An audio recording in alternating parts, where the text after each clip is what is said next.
Pasukan Rusia terus melakukan operasi penyerangan di posisi tentara Ukraina. Dalam rekaman video yang diunggah di Telegram Minggu 21 Agustus 2022 merupakan hasil dokumentasi militer Ukraina yang didenazifikasi.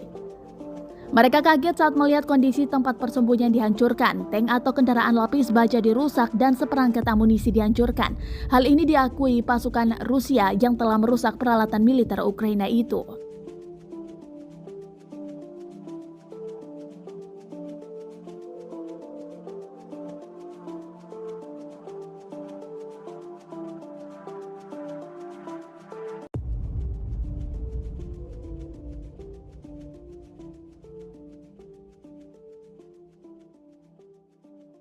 Terima kasih sudah nonton.